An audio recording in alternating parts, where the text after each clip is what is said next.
नमस्कार साथियों, स्वागत करता हूं आप सभी का एक बार फिर से नए वीडियो में। साथियों, आज हमारा प्यारा भारत अपना 77वां गणतंत्र दिवस मना रहा है। आप सभी को गणतंत्र दिवस की ढेर सारी शुभकामनाएं। साथियों, हम सभी जानते हैं भारत जब आज़ाद हुआ, आज़ादी के बाद भारत ने अपना खुद का संविधान बनाया और संविधान को लागू करने की जो डेट रही है वो 26 जनवरी 1950 रही है। यानी कि भारत ने 26 जनवरी 1950 को अपना संविधान लागू किया और तब से भारत एक लोकतांत्रिक गणराज्य के रूप में बना।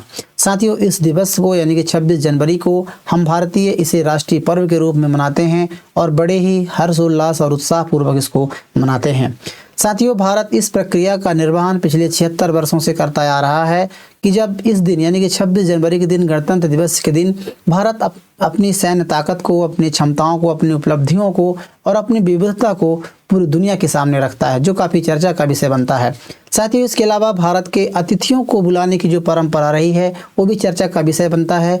और इस बार जो भारत ने अपने अतिथियों को बुलाया था वो यूरोपीय यूनियन के प्रमुखों को बुलाया गया था। साथियों, जब एक तरफ पूरी दुनिया उथल पुथल में मची हुई है संबंधों को लेकर के, रिश्तों को लेकर के, वहीं भारत अपने संबंधों को बैलेंस करने का प्रयास कर रहा है और पूरी दुनिया को इस परेड के माध्यम से एक बड़ा संदेश देने का कार्य किया है। आज हम इस वीडियो में भारत की जो पूरी परेड हुई है उसमें क्या क्या उपलब्धियां रही हैं, भारत ने कई सारे ऐसे अनोखे कार्य किए हैं जो पहली बार हुआ है। इसके अलावा भारत पूरी दुनिया को क्या संदेश देने का प्रयास किया है, इन सभी के बारे में बात करेंगे। साथियों, आज 77वां गणतंत्र दिवस भारत मना रहा है। आप सभी जानते हैं कि प्रत्येक वर्ष की भांति जो मुख्य परेड होता है, क्योंकि भारत में दो राष्ट्रीय पर्व मनाए जाते हैं, एक तो स्वतंत्रता दिवस, एक 26 जनवरी गणतंत्र दिवस।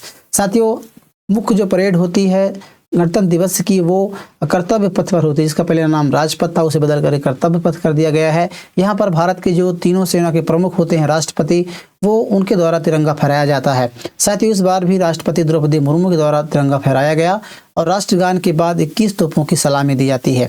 इसके बाद जो साथियों और भी कार्यक्रम होते हैं, जिसमें से जो वीर चक्र होते हैं, वीर चक्र विजेता होते हैं, जो नाम घोषित की जाती है, उनको देने की प्रक्रिया होती है। तो इस बार जो ग्रुप कैप्टन शुभांकर शुक्ला हैं उनको अशोक चक्र से सम्मानित किया गया है। साथियों, शुभांकर शुक्ला जो अंतरिक्ष में हाल ही में गए थे, स्पेसएक्स जो प्रोग्राम था उसके तहत वहां पर गए हुए थे, उनकी उस उपलब्धि के लिए उनको अशोक चक्र से सम्मानित किया गया है।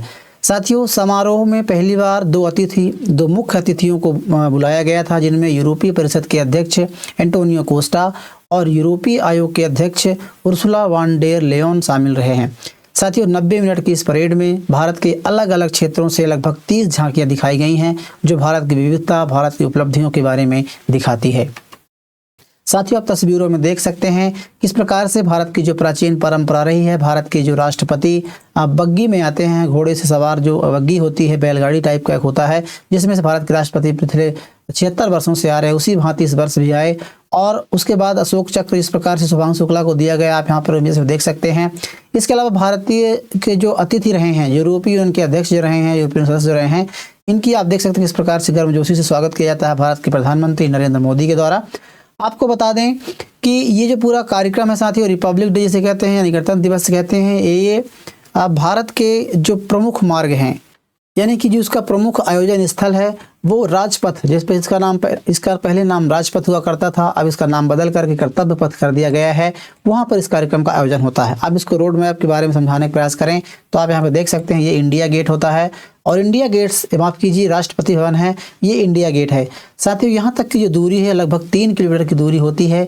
इसी बीच में परेड की जाती है और पूरी दुनिया इस परेड को बड़े ही ध्यान से देखती है। साथियों, आप देख सकते हैं इसके बारे में अलग अलग यहाँ पर बने होते हैं, जैसे अतिथियों के लिए अलग व्यवस्था की जाती है और इसके अलावा आम जनता के लिए भी होती है। इसके अलावा वीवीआईपी जो लोग होते हैं उनके लिए अलग व्यवस्था होती है। तो इस प्रकार से यहाँ पर प्रक्रिया होती है। साथियों, गणतंत्र दिवस की खासियत ये रही है कि प्रत्येक 1950 से हर साल गणतंत्र दिवस, मिलिट्री परेड, सांस्कृतिक झांकियां और कार्यक्रम होते आ रहे हैं।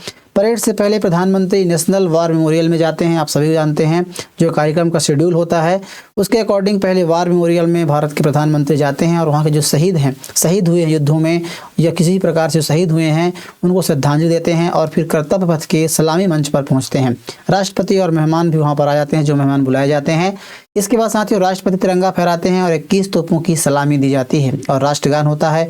फिर जो वीरता पुरस्कार देने की प्रक्रिया है उसको संपन्न कराया जाता है।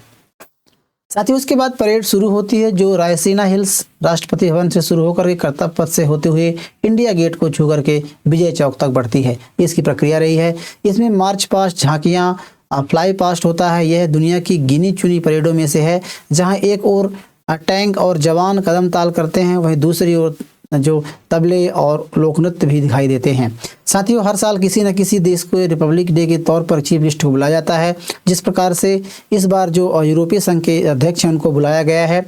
बीते 77 साल में 47 देश के 70 से ज़्यादा मेहमान भारत के मुख्य अतिथि बन चुके हैं।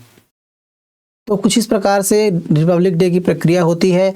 आपको इसके इतिहास के बारे में थोड़ा चर्चा करें साथियों, तो भारत, आप सभी जानते हैं, भारत का 1950 में जब भारत के संविधान लागू किया गया, जब 26 जनवरी 1950 को, तो पहला गणतंत्र दिवस मनाया गया। साथियों, तब राजपथ, अब इसमें कर्तव्य पथ है, पर ये जो कार्यक्रम है अभी समय वर्तमान में जो कर्तव्य पथ इसका नाम रखा गया है। पहले यहाँ पर नहीं होता था, एक मैदान था जिसे इरविन एम्फीथिएटर नाम से जाना जाता था, वहाँ पर ये मनाया गया था। साथियों, राजपथ पर पहली बार गणतंत्र दिवस 1955 पर मनाया गया था, यानी राजपथ में 1955 में मनाया गया था और पहली बार राजपथ पर परेड हुई थी। और राजपथ का नाम बदलकर कर्तव्य पथ पर वर्तमान में कर दिया गया है। और भारत के इस कार्यक्रम में पहले जो चीफ गेस्ट रहे हैं, पहले जो मुख्य अतिथि रहे हैं, ये 26 जनवरी 1950 को उनके बारे में बात करें तो चीफ गेस्ट के तौर पर इंडोनेशिया के राष्ट्रपति सुकर्नो को बुलाया गया था। साथियों, कहा जाता है कि 1963 में देश की आज़ादी से 15 साल बाद, यानी कि 26 जनवरी 1963 को पहली बार राष्ट्रीय स्वयंसेवक संघ के 3000 कार्यकर्ताओं ने राजपथ पर परेड निकाली थी। तो इस प्रकार से कुछ इतिहास रहा है। और बग्गी में बैठने की जो प्रक्रिया रही है, 26 जनवरी 1950 को पहले गणतंत्र दिवस के मौके पर भारत के प्रथम राष्ट्रपति राजेंद्र प्रसाद जी पहली बार इस बग्गी पर बैठ करके और समारोह में शामिल होने के लिए आए थे। तो ये प्रक्रिया काफ़ी प्राचीन रही है, काफ़ी पुरानी रही है और जो अभी तक भारत इसका निर्वहन करता आ रहा है। साथियों, इस बार में आप देख सकते हैं कई सारे ऐसे कारनामे भारत के द्वारा किए गए हैं जिनके बारे में आप देख सकते हैं।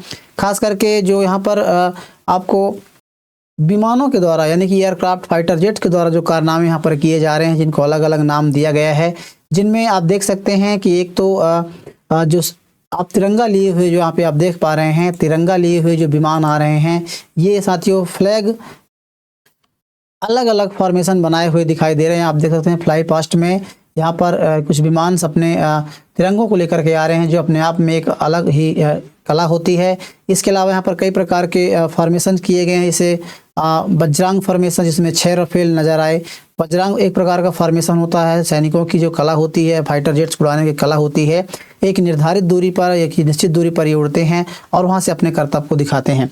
जिसमें से इसके अलावा अर्जन फॉर्मेशन है साथियों, एक प्रकार का फॉर्मेशन है जिसमें C-295 एयरक्राफ्ट के जरिए बनाया गया था। इसके अलावा राफेल के 2 विमान, सुखोई के 2 विमान और MiG-29 और एक जगुआर फाइटर एयरक्राफ्ट ने सिंदूर फॉर्मेशन बनाया था। तो इस प्रकार के फॉर्मेशन बना करके, इस प्रकार की एक ग्रुप बना करके उन्होंने अपनी उड़ान भरी और अपनी कला का प्रदर्शन भारत ने इस बार किया है। साथियों, गणतंत्र दिवस में कई सारी ऐसी चीज़ें हैं जो पहली बार हुई, जिसके बारे में यदि हम चर्चा करें तो आपको बता दें कि थल सेना, नौसेना, वायुसेना की पहले अलग अलग टुकड़ियां होती थी, अलग अलग झांकियां होती थी।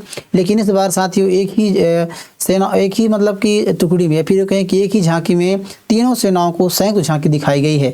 यानी कि इसमें सशस्त्र बलों की एक तरफ एकता को दर्शाया गया है। भारतीय सशस्त्र बल की सेना की एक झांकी बनाई गई थी जिसमें भारत की थल सेना, नौसेना और वायुसेना तीनों सेनाएं शामिल थी। तो ये गणतंत्र दिवस की 2026 की परेड में पहली बार देखने को मिल रहा है। साथ ही उसके अलावा कैप्टन डिम्पल सिंह भाटी, जो राष्ट्रपति के सलामी देने वाले में पहली महिला हैं, जिन्होंने पहली बार ऐसी महिला हैं जिन्होंने राष्ट्रपति को सलामी दी है। यह देश के परेड के इतिहास में पहली नेतृत्व को, जो महिला की नेतृत्व है, महिला की जो क्षमता है, महिलाओं की जो भारतीय सेना में उपयोगिता है या फिर कहें कि जो क्षमता है, उसको यहाँ पर दर्शाती है। इसके अलावा साथियों यहाँ पर पहली बार इंडोनेशिया का जो मार्चिंग दल है, क्योंकि हम भारत के जो लोग होते हैं, भारत की जो परेड होती है, इसमें भारत के ही सैनिक होते हैं, लेकिन पहली बार इंडोनेशिया का मार्चिंग दल और सैन्य बैंड गणतंत्र दिवस पर शामिल हुआ। और गणतंत्र दिवस के औपचारिक परेड समारोह में पहली बार विदेशी सैन्य मार्चिंग दल का प्रतिनिधित्व था, यानी कि पहली बार इनको शामिल किया। इंडोनेशिया के जो मार्चिंग दल था, इनको पहली बार शामिल किया गया था। इसके अलावा साथियों स्वदेशी प्रलय मिसाइल प्रणाली का दिखाया गया। इसके अलावा 150 से 500 किलोमीटर सतह से सतह मार कर सकती है, तो इस मिसाइल का पहली बार परीक्षण किया गया था।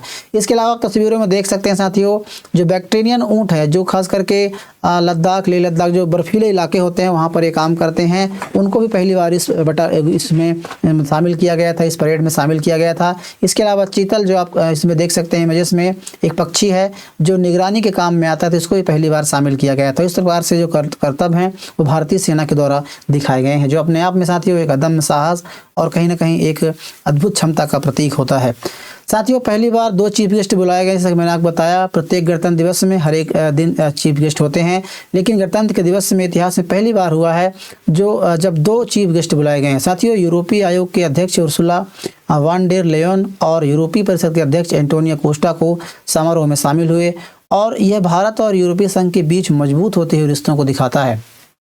इसके अलावा साथियों, जो दीर्घाएं होती हैं, जहाँ पर आम जनता बैठी होती है, पब्लिक बैठी होती है, तो वहाँ के नाम जो होते हैं पहले गैलरियों के नाम में होकर, जैसे गैलरी 1, गैलरी, अलग अलग नाम दिया जाता था। लेकिन ये पहली बार हुआ है जब उन दीर्घाओं को नदियों का नाम दिया गया, यानी कि गंगा दीर्घा, यमुना दीर्घा, इस प्रकार के जो अलग अलग स्टैंड बने हुए थे, उन स्टैंडों के नाम अलग अलग नदियों के नाम दिया गया था। यानी कि इसका उद्देश्य समानता और सबको लेकर चलने वाला संदेश बताया गया है।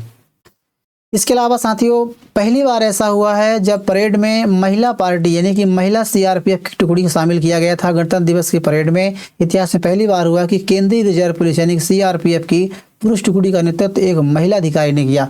मतलब जो पुरुष टुकड़ी होती है, जो परेड में शामिल होती है, उसका जो लीडर रही है वो सहायक कमांडेंट सिमरन बाला रही हैं, जो जम्मू कश्मीर से बिलोंग करती हैं। तो इस प्रकार से पहली बार ऐसा हुआ कि जब महिला ने सीआरपीएफ की जो बटालियन है, टुकड़ी है, उसका नेतृत्व किया है। इसके अलावा जैसे मैंने आपको बताया कि पहली बार एनिमल का ग्रुप दिखाई दिया है, यानी कि कहने का मतलब ये है कि इसमें पहली बार पशु दस्ते को शामिल किया गया था, जिसमें भारतीय सेना का विशेष पशु दस्ता था। इस बैक्टीरियन ऊँट दिखाए जा रहे हैं, घोड़े, इस प्रकार के शामिल किए गए थे। दस्तों की अगुवाई में 2 कुबड़ वाले जो बैक्टीरियन ऊँट हैं, उन्होंने की जो जास्कार, पोनी और शिकारी पक्षियों और आर्म डांग्स में भी परेड का इन्होंने भी, मतलब इस प्रकार के पक्षी का भी दिया था। आपने देखा है कि पक्षी को भी इसमें शामिल किया गया था और बैक्टीरियन ऊँट को भी शामिल किया गया था। साथियों, इस परेड को लेकर काफ़ी चर्चाएं हो रही हैं, पूरी दुनिया जिस पर काफ़ी आशा भरी निगाह से देखती है। और इससे मैंने आपको बताया कि जब पिछले कुछ वर्षों से या फिर हाल ही कुछ वर्षों में भारत समेत कई ऐसे देश हैं जो उथल पुथल जैसे अपने संबंधों को लेकर के पूरी दुनिया में वैश्विक जो संबंध हैं उनमें काफ़ी ज़्यादा उथल पुथल मची हुई है। तो ऐसे में साथियों, भारत ने जो यूरोपीय यूनियन के इनके अध्यक्षों को बुलाया था, यूरोपीय के जो अध्यक्ष हैं, प्रमुख आए हुए थे, इनको बुला करके भारत ने पूरी दुनिया में एक संदेश देने का काम किया है। जैसा कि हम सभी जानते हैं कि हाल ही में अमेरिका के राष्ट्रपति डोनाल्ड ट्रंप यूरोपीय देशों को लेकर के भी काफ़ी हमला कर रहे हैं और उनके संबंध यूरोपियन कंट्रियों से भी काफ़ी ज़्यादा अच्छे नहीं हैं। यूरोपीय संघ के बारे में बात करें तो यूरोप देशों का एक समूह है जिसमें 27 देश आते हैं। साथियों, इन 27 देशों ने अपना एक खुद का एक संघ बनाया हुआ है, यानी कि जिस प्रकार से भारत में आप समझ लें कि भारत एक देश है, भारत के अंदर 28 राज्य हैं, ठीक उसी प्रकार साथियों यूरोपीय संघ एक देश के तौर पर इनको बना। हालांकि उसमें अलग अलग देश आते हैं, चाहे फ्रांस हो, स्पेन हो, डेनमार्क और कई सारे देश हैं, 27 देश हैं, लेकिन उन सभी के बीच संबंध इस प्रकार से बनाया गया है, उनका एक संगठन बनाया गया है यूरोपीय संघ जिसे कहते हैं।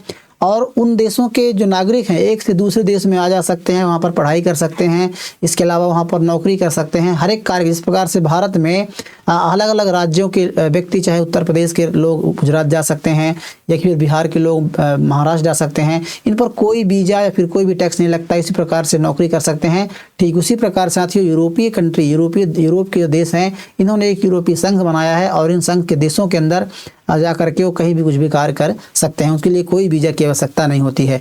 तो इस प्रकार से यूरोपीय संगठन बनाया गया है। और अभी हाल ही में ट्रंप ने यूरोपीय संघ को लेकर भी कड़ी चेतावनी दी है, इसके खिलाफ दोनों देशों के बीच संबंध हैं वो काफ़ी तनावपूर्ण वर्तमान में बने हुए हैं।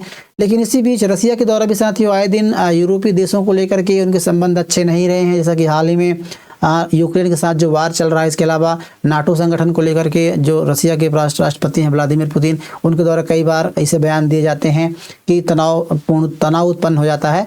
लेकिन भारत इसी बीच अमेरिका को भी साधते हुए, रसिया को भी ध्यान में रखते हुए और यूरोपीय देशों की ओर संबंध बनाने का प्रयास किया है, यानी कि पूरी दुनिया को एक संदेश दिया है कि भारत एक संतुलित व्यवहार बनाकर चलता है, चाहे पूरी दुनिया में कुछ भी घटनाएं घट रही हों, लेकिन एक भारत संतुलित तौर पर व्यवहार बना चलता है। साथियों, खबरें ये आ रही हैं कि आने वाले समय में, यानी कि अभी जैसे की यात्रा हुई है, दोनों प्रमुख आए हुए हैं, यूरोपीय के प्रमुख आए हुए हैं, तो भारत के साथ एक मदर ऑफ डील हो सकती है, यानी कि बहुत बड़ा डील हो सकता है। यहाँ तक कि जो फ्री ट्रेड एग्रीमेंट है, इस पर भी समझौते हो सकते हैं। आने वाले समय में क्या क्या समझौते होंगे, इसको लेकर के हम बात करेंगे। लेकिन बहरहाल भारत ने एक पूरी दुनिया को कड़ा संदेश दिया है कि इस प्रकार के भारत है जो अपने परंपराओं का निर्वहन करता है और पूरी दुनिया को एक शांति का संदेश देने का कार्य करता है। आप इसके बारे में क्या सोचते हैं, हमें कमेंट बॉक्स में बताइए। जानकारी आप कैसी लगी, इसके बारे में ज़रूर बताइएगा। मिलते हैं किसी ऐसे नए इन्फॉर्मेशनल वीडियो के साथ, तब तक के लिए नमस्कार।